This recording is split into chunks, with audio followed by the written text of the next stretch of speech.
Hi bit. Hi అన్న. ఏంటి ఈరోజు మంచిగా బౌలింగ్ వేసావు, ఏంటి ఎలా ఫీల్ అవుతుందో? ఫస్ట్ విన్ అయ్యాము ఈరోజు, ఎలా ఫీల్ అవుతుందో? అంటే ఫస్ట్ గేమ్ ఓడిపోయిన తర్వాత మంచి కంబ్యాక్ ఇచ్చాం అన్న బౌలింగ్ సైడ్. వికెట్ కూడా కొంచెం స్లోగా ఉంది, మంచిగా ఆగుతుంది.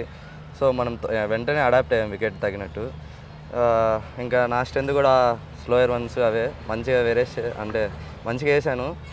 దానికి సపోర్ట్ చేసి వికెట్లు వచ్చాయి. కొంచెం కష్టంగా ఉన్నింది బ్యాటింగ్కి. సో మన ప్రిపరేషన్, మన ప్లానింగ్ మొత్తం ఎలా అనిపించింది నీకు?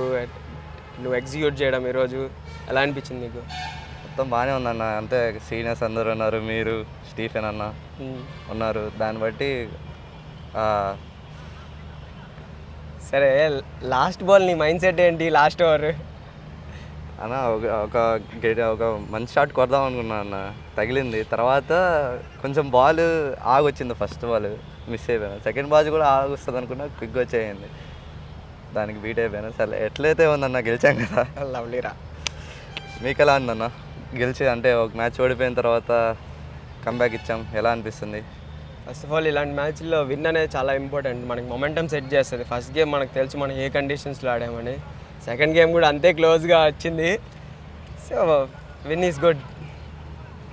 బ్యాటింగ్ వెళ్ళినప్పుడు ఏమనిపించింది అన్న? అంటే వికెట్ ఇట్లుంది కదా, మీరు ఎట్లా ఆడదాం అనుకున్నారు? బ్యాటింగ్కి వెళ్ళినప్పుడు నాకు ఏమనిపించింది అంటే పవర్ ప్లేలో యూజ్ చేయాలనిపించింది. పవర్ ప్లేని మంచిగా యూజ్ చేస్తే వికెట్ స్లోవర్ సైడ్ ఉంది. స్లోవర్ సైడ్ ఉన్నప్పుడు మనం పవర్ ప్లేలో యూజ్ చేయాలనుకున్నాం. అదే చేసాము. కానీ స్పిన్నర్స్కి ఎక్కువ హోల్డ్ అవడం వల్ల ఒకే ఓవర్లో 2 వికెట్స్ పోయాయి మనవి. సో అక్కడ మొమెంటం కొంచెం వాళ్ళ పక్క షిఫ్ట్ అయింది. తర్వాత ఆబ్వియస్లీ ఎస్హెచ్, సౌరభ్, నువ్వు ఉన్నావు. సో నాకు ఆల్వేస్ నమ్మకం ఉంది మనం ఫినిష్ చేస్తామని గేమ్. థ్యాంక్ యూ అన్న. థ్యాంక్ యూ రా.